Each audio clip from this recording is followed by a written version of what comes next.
David, thanks for coming in today to share your story with us. You're welcome. It's very valuable that you've come in. We've only had one other person who's had a stomach cancer. So there will be viewers who really want to know what the stomach cancer caused and the complications, how to cope with it, that kind of thing. But I think your story perhaps starts before that. Indeed. Because you had a personal family experience with your wife, didn't you? What was the story there? Well, first of all, one thing I certainly have learnt over the years, stomach cancer is extremely rare by cancer standards of today, if I could put. Yeah. When I retired from the police service in 2006, my wife decided that she wanted cosmetic surgery. I was able to commute some of my pension. And on the way to seeing the consultant cosmetic surgeon, she suddenly decided that she wanted a breast enhancement, which I was against.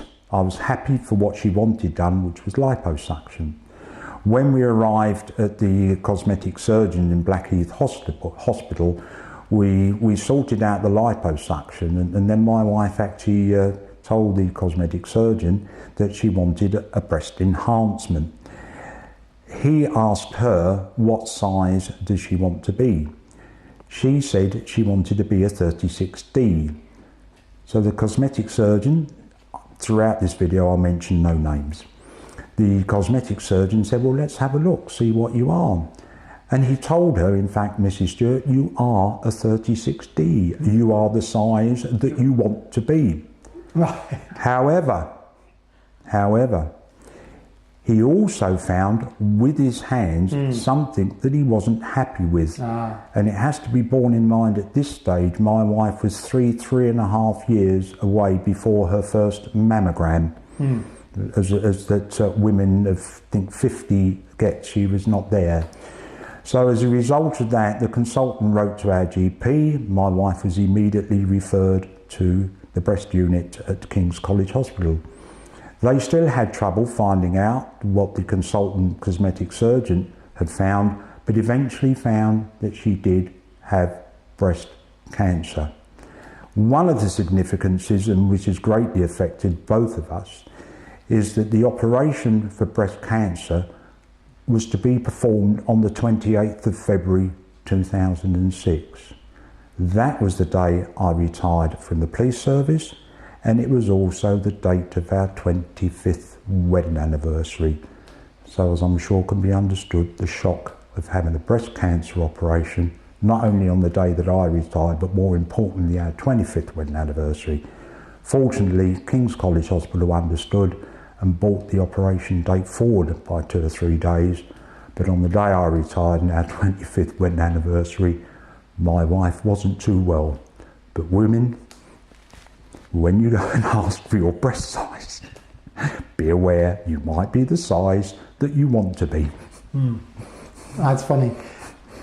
So your wife actually, through that request, unfortunately did find out that she had breast cancer. How do you feel that process was handled at that time?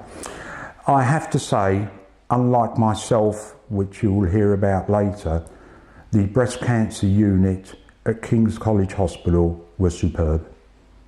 I could not fault them in any way, neither could my wife. They were absolutely excellent, and I couldn't give them any higher praise for the understanding and the way in which they dealt with my wife's breast cancer. Do you think there's a variation in units across the country? Yes.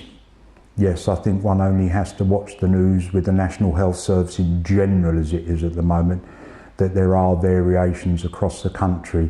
As I say, fortunately with my wife, we did deal with the breast cancer unit at King's College Hospital, and they were absolutely excellent. And I can't speak for any others because we didn't go to any others.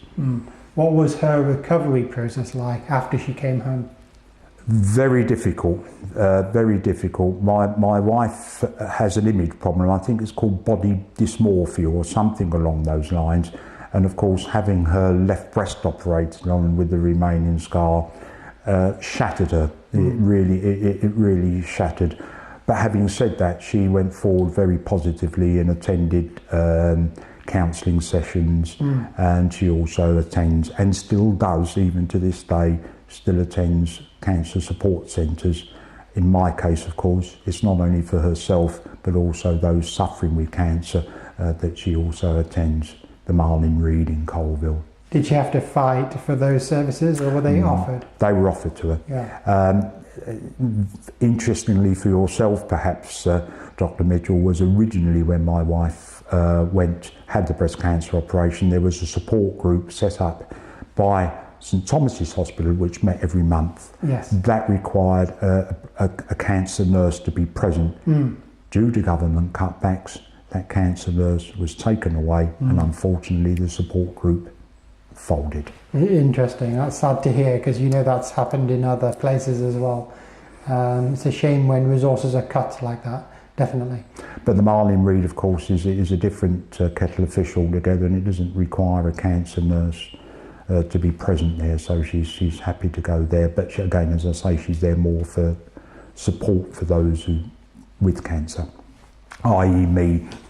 And on the topic of how your wife coped, and also how it affected your relationship, were there lifestyle changes, or were there differences in the way that you two coped together at that time before you were diagnosed? No, there wasn't. I mean, I understood my wife's issue over her image anyway, so we'd had some of these difficulties before. But no, we worked through them, and we were actually okay with them. One of the other disappointing things was that on our 25th wedding anniversary, we decided that we would renew our wedding vows. And unfortunately, we couldn't do it, obviously, on our 25th wedding anniversary because of my wife having a breast cancer operation. But we did do it later, and we got married a second time. Got married the first time, got married the second time. We decided to renew our wedding vows on our 25th wedding anniversary. We didn't at that time have a clue of what we were actually going to do to celebrate that. But fortunately, when I left the police service, I obviously was able to get some of my pension. So we decided to do a cruise. And the cruise we took was from Auckland in New Zealand to Sydney in Australia. And we did that throughout the Christmas period.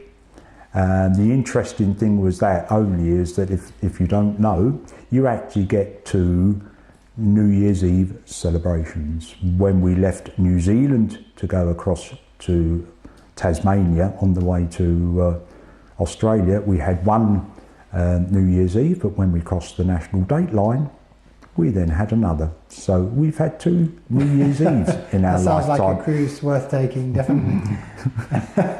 But my abiding memories is one of my wife carrying her wedding dress from the front door of our house, where we lived then in Dulwich in London, actually to the cruise ship itself in Auckland. Wow. She carried it every inch of the way. And my other abiding memory is my wife running along a corridor in the cruise ship like a school child, to see the joy, to see the smile. Yeah, that's amazing. To see the happiness on her face. That's really amazing. No one can take that away from me. No one. Definitely.